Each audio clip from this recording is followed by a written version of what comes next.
नमस्कार प्यारे विद्यार्थियों, स्वागत है आपका हमारे चैनल साइंस मैथ मैजिशियन में। आज के इस वीडियो में हम करेंगे द्विघात समीकरण। अध्याय चैप्टर 4 है द्विघात समीकरण और द्विघात सूत्र से मूल निकालना। कि द्विघात समीकरण के मूल निकालने होते हैं। पिछली प्रश्नावली में हमने गुणनखंड विधि से मूल निकाले थे और इस प्रश्नावली में हम सीखेंगे द्विघात सूत्र की सहायता से, द्विघात सूत्र की सहायता से मूल कैसे निकालेंगे। ठीक है। और मूलों की प्रकृति के बारे में भी पढ़ेंगे कि मूलों की प्रकृति क्या होती है, कैसी होती है। ठीक है। तो देखो, पहले तो द्विघात समीकरण होती है। देखो, ये होती है ax² plus b x plus c बराबर 0। ये तो एक द्विघात समीकरण है। ठीक है। और इसके जो मूल निकलेंगे द्विघात सूत्र से, वो आपको याद रखना है। वो क्या है? Minus B.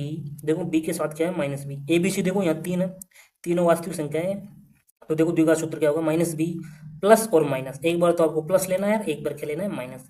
फिर वर्गमूल लगाना है और वर्गमूल के अंदर लिखना है b² माइनस 4ac। ओके। और इस पूरे के बटे में ध्यान रखना, ये बटा पूरा है, माइनस बी से लेकर सी तक। क्या आएगा? 2a। ओके। ये द्विघात समीकरण के मूल निकलेंगे इस सूत्र से। ये वैल्यू आप तीनों इस सूत्र में जमा दो और द्विघात समीकरण के मूल निकालो, कोई लफड़ा नहीं। ठीक है। अब देखो, आप यहाँ पर तीन स्थितियां बन सकती है। पहले देखो, इस वर्गमूल के अंदर क्या लिख रखा है? b² minus 4ac। ओके। देखो, b² माइनस 4ac, ये वर्गमूल के अंदर है। तो इसे विविक्त कर कहते हैं। क्या कहते हैं? विविक्त कर। देखो, और जिसे डी से निरूपित करते हैं ना, तो डी बराबर क्या होगा? b² minus 4ac। ये आपको ध्यान रखना है। जो वर्गमूल के अंदर b² माइनस 4ac होता है ना, इसे क्या कहते हैं? विविक्त कर कहते हैं। क्या कहते हैं? देखो, विविक्त कर, विविक्त कर। ओके। और इससे किसे निर्देशित करते हैं? डी से। ओके। अब देखो, इस विविक्त कर के तीन वैल्यू संभव है। तो देखो, पहली वैल्यू संभव है b² माइनस 4ac। या तो इसकी वैल्यू क्या आ जाए? 0। इसको जब मान जमाएंगे क्वेश्चनों में, तो या तो इसकी वैल्यू 0 आ सकती है, या फिर इसकी वैल्यू किससे बड़ी आ सकती है? 0 से बड़ी आ सकती है, यानी 0 से बड़ी b² माइनस 4ac, यानी धनात्मक वैल्यू आ सकती है, पॉजिटिव। ओके। और या फिर इस तीसरी बार इसकी वैल्यू क्या आ सकती है? माइनस में भी आ सकती है, अलग अलग प्रश्नों में। तो तीन स्थितियां बन सकती हैं, यानी ऋणात्मक वैल्यू। ओके। एक बार तो धनात्मक भी आ सकती है, ऋणात्मक भी आ सकती है और शून्य भी आ सकती है। तीन स्थितियां संभव है। ओके, ठीक है। तो तीन स्थितियां बन गई। तो तीनों स्थितियों में अलग अलग तरह से मूल प्राप्त होंगे हमें। अब देखो, पहले हम जीरो जमा देखेंगे कि इसमें अगर जीरो आ जाए तो क्या होगा। तो देखो, अगर हम इसमें जीरो जमाए, देखो x बराबर इस अंडर रूट के अंदर है जिसकी वैल्यू जीरो आ गई मान लो, तो क्या बचेगा? माइनस बी बचेगा प्लस माइनस, और इसकी वैल्यू तो जीरो हो गई और जीरो का वर्गमूल भी जीरो ही होता है, बटे 2e। ओके। अब देखो, अब x की वैल्यू एक बार तो इस b में, माइनस बी में जीरो जोड़ेंगे और एक बार क्या घटाएंगे? जीरो घटाएंगे। तो मान लो पहले जीरो जोड़ेंगे माइनस बी में, तो माइनस बी आएगा। और दोबारा अगर जीरो को घटाएंगे तो भी माइनस बी आएगा। तो इससे पता चलता है कि x के दो मान आएंगे और दोनों क्या आएंगे? समान आएंगे। Okay. Minus b upon 2a minus b upon 2a। Okay. तो इससे पता लगता है कि अगर इस विविक्त कर की वैल्यू, इस डी की वैल्यू या इस b² माइनस 4ac की वैल्यू जीरो आ जाती है, तो इससे पता चलेगा कि दो समान मान प्राप्त होंगे, दो समान मूल प्राप्त होंगे। ओके।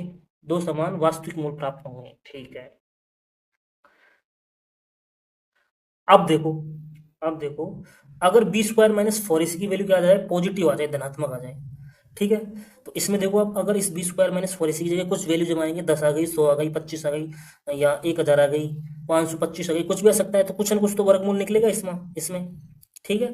तो इससे क्या पता लगेगा? x की वैल्यू 2 आ जाएंगे। आप देखो, दूसरी स्थिति में x की वैल्यू एक बार तो प्लस करेंगे, कुछ जोड़ेंगे इसमें, जैसे इसकी b² माइनस 4ac की वैल्यू 100 आ गई, तो 100 का वर्गमूल निकाल लेंगे आप, फिर तो 10 आएगा। तो इस माइनस बी में एक बार 10 जोड़ेंगे और एक बार 10 घटाएंगे, तो अलग अलग वैल्यू आएंगी ना। तो अलग अलग वैल्यू आएंगी, तो इससे मतलब है कि दो भिन्न भिन्न मान प्राप्त होंगे, दो भिन्न भिन्न मूल प्राप्त होंगे। ओके। एग्जाम्पल बताएंगे ना, तब आपको समझ में आएंगे। और हम वो 4.3 प्रश्नावली है उसके साथ बताएंगे एग्जाम्पल। ठीक है। अब देखो, तीसरी स्थिति इंपॉर्टेंट स्थिति है। अगर इसकी वैल्यू ऋणात्मक आ जाए, इसकी वैल्यू b² माइनस 4ac की वैल्यू क्या आ जाए? माइनस में आ जाए। ठीक है। अगर माइनस में आ जाएगी, तो देखो, अगर हम यहाँ अंडरवुड के अंदर माइनस की संख्या जमाते हैं, देखो ये अंडरवुड है और इसके अंदर हम माइनस की संख्या जमाते हैं, कोई भी, जैसे माइनस का 10 जमा दिया आपने मान लो, तो ये है ना, कोई वास्तविक संख्या नहीं है। वर्गमूल के अंदर अगर माइनस की संख्या आती है ना, तो कोई वास्तविक संख्या नहीं आती है, वो काल्पनिक संख्या होती है, जो आप नेक्स्ट जब आप 11वीं क्लास में जाएंगे तब पढ़ेंगे, और इसे आयोटा से निर्देशित करते हैं ना। तो ये कोई वास्तविक संख्या नहीं है। तो इसका मतलब ये हुआ कि अगर ऋणात्मक वैल्यू आ जाती है, तो कोई वास्तविक मूल प्राप्त नहीं होंगे, कोई वास्तविक मूल प्राप्त नहीं होंगे। ओके, आ गई बात समझ में आपके? क्योंकि माइनस वाली संख्या का वर्गमूल निकालना संभव नहीं है। अगर माइनस के अंदर 10 आ जाता ना तो 100 आ जाता मान लो, तो इसका वर्गमूल 10 निकाल लेते।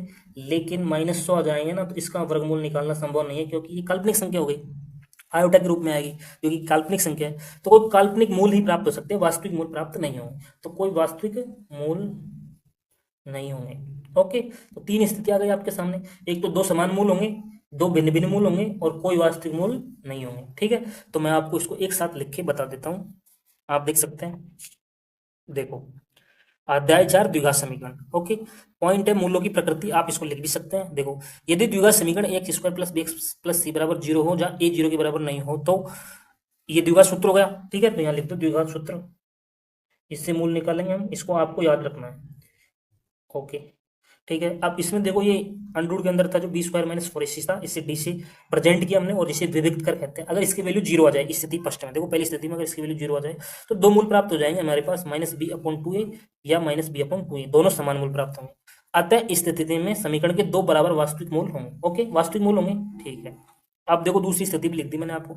अगर इसकी value B square minus 4ac यानी विविक्त कर की वैल्यू 0 से बड़ी आ जाए, 0 से बड़ी सभी धनात्मक संख्या होती है, तो समीकरण के दो भिन्न भिन्न, ओके, दो भिन्न वास्तविक मूल होंगे। ओके, ठीक है। अब तीसरी स्थिति में क्या होगा?